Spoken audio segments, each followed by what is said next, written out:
Hello guys! Good morning! So this is araw ng Monday, kahapon ng umaga. So dahil nga Monday kahapon, kaya kailangan gumising na naman tayo ng alas 4 ng madaling araw para nga magluto at maghanda ng kanilang pagkain at pambaon sa school. At bago nga ang lahat, nagpainit na nga ako ng tubig para ako'y makainom na nga ng maligamgam. Dahil nga hindi pwedeng hindi ako uminom bago tayo kumilos para mainitan naman ng kaunti ang ating tiyan. At yan nga, habang hinihintay ko nga kumulo yung aking pinapakulo, ay aray nagsala nga muna ako dyan ng kanin. Tapos maya maya nga lang din ay kumulo na, kaya ako iinom na ng maligamgam na tubig. So nakasanayan ko na nga yan guys sa madaling araw na kailangan uminom ako niyan dahil maganda nga rin yan sa katawan natin. Pagkatapos ko nga uminom ng tubig, ay ayan, natulala nga muna ako saglit. Tapos kinuha ko na nga itong aking lulutuin na pang ulam at pang baon ng mga bata. So ham nga lang at saka chicken nuggets ang aking niluto dyan dahil nga si sir pang gabi na, so hindi ko na kailangan mag-prepare ng pang almusal niya dahil pag uwi niya nga ay natutulog na rin naman siya. So yun nga ang aking niluto chicken nuggets dahil napaka-paborito nga yan ni Dayan guys na pang ulam at pang baon. Pagkatapos ko nga maluto ay nag-toothbrush na nga ako at saka naghilamos, tapos nagbihis na rin ako dyan. At maya maya nga ginising ko na nga rin to si Dayan. So medyo maaga ko nga siya dyan nagising guys. Bumangon din naman siya guys at hindi na niya ako pinahirapan. So pagkabangon nga pala ni Dayan dyan guys, ay hindi pa pala naiin-in yung aming kanin. Kaya sabi niya liligo na nga lang daw muna siya. Kaya ayun, pinaligo ko na nga din siya. Tapos nagplansya na ako nitong uniform niya kasi nga hindi ko na plansya kagabi. Tapos pagkatapos niya nga maligo, ayan, binihisan ko na rin siya kaagad dyan dahil kakain pa nga siya. So wala nga siyang simoy dyan guys, kaya natutuwa talaga ako sa kanya kapag hindi siya sinisimoy guys kasi mabilis kaming matapos. Dahil minsan pag siya nga ay may simoy, napakatagal niyan guys bago matapos sa pagkain at saka sa pagligo. Kaya minsan tinatanghali na kami paglabas. At sa mga oras nga na yan ay kumakain na nga si Dayan, tapos inihanda ko na nga rin itong kanilang pambaon. Pagkatapos ko nga ihanda ay ayan, pupuyaran ko nga siya habang kumakain siya dahil gusto niya nga itirin taas kasi minsan matagal nga ito guys, kaya minsan tinatamad talaga ako magpuyod ng ganyan kasi nga matagal matapos. So ay mabilis nga lang din naman siya natapos kumain dyan, kaya sabi ko mag-toothbrush na. Tapos pagkatapos niya nga mag-toothbrush ay nilagyan ko na nga siya ng medyas tsaka ng kanyang sapatos. Tapos naglagay nga din ako ng towel sa kanyang likuran. Maya maya nga lang ay kami ay palabas na, kinuha ko na nga itong susi ng motor at kami lalabas na. So medyo maaga pa nga kami dyan guys, kaya ayan, maaga ako makakapag-display ngayon at maaga ko nga rin silang maihahatid sa school.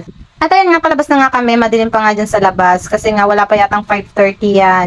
So early bird kami ngayon at ayan, nakita ko nga dyan si Madam nagkakape, o diba? At sa mga oras nga na yan, ay isa-isa ko na inilabas ang aming mga paninda. So konti lang din yung aming paninda ngayon, pero okay lang, ilaban pa rin natin yan. So kailangan nga yan maubos para nga mamaya ay bago na naman ang ating mga paninda, o diba? As usual, wala namang bago, ganun at ganun lang din talaga ang aming ginagawa araw-araw.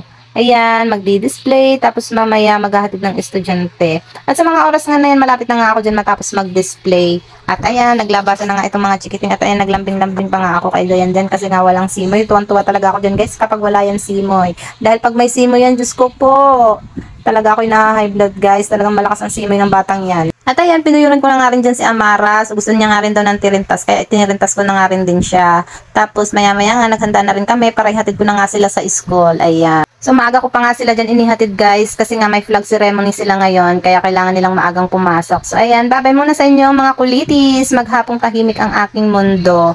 Pagkabalik ko nga ayan, si Ate Apple naman ang aking ihahatid. So ganyan lang talaga guys ang aking morning routine Monday to Friday. At ayan nga, papasok na dyan si Ate Apple. Babay muna Ate Apple. At ayan, pagkabalik ko nga sa tindahan, ay nagtimpla na naman ako ng aking coffee. Ang coffee hindi pwedeng mawala sa aking umaga. Dahil kulang ang aking morning kapag walang coffee. At ayan nga, habang nagko-coffee nga ako dyan, ako'y nakikipag-engage sa aking mga kapwa content creator habang hinihintay ko nga dyan si Ate Kate.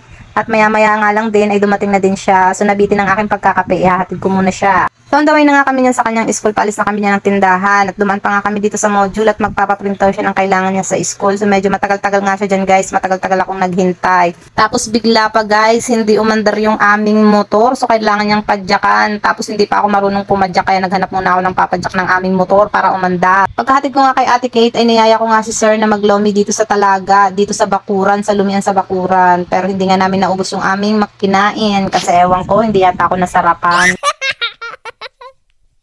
At pagkagaling nga namin sa Lumian ay dumaan nga ako dito sa Tilapyaan at ako bibili ng aming pang-ulam. Tapos dumaan din nga ako dito sa Gulayan dito kay Badam at bumili nga ako ng isang ampalaya at saka isang perasong kamote kasi isasama ko dun sa aking lulutuing pinakbet. Shout out nga pala sa iyo Madam, so tawa nga siya ng tawa at binibidyohan ko daw siya. At ayun na nga, sa mga oras nga na yan ay nasa bahay na nga kami niyan. Tapos inasikaso ko na nga itong isdang aking binili, nilinisan ko nga siya ng ayos dahil nga minsan meron pa nga siyang mga kaliskis. At pagkatapos ko nga malinisan dyan yung tilapia ay isinalang ko na nga dito at ipiprito ko nga ito dahil nga yung iba ilalahok ko nga sa lulutuin kong pinakbet. At habang nakasalang nga dyan yung piniprito kong tilapia, ay ipiprepare ko na nga rin itong mga gulay na aking lulutuin. So magluluto nga ako ng pakbet Ilocano. Yung ang ilalagay ko nga guys ay bagoong isda.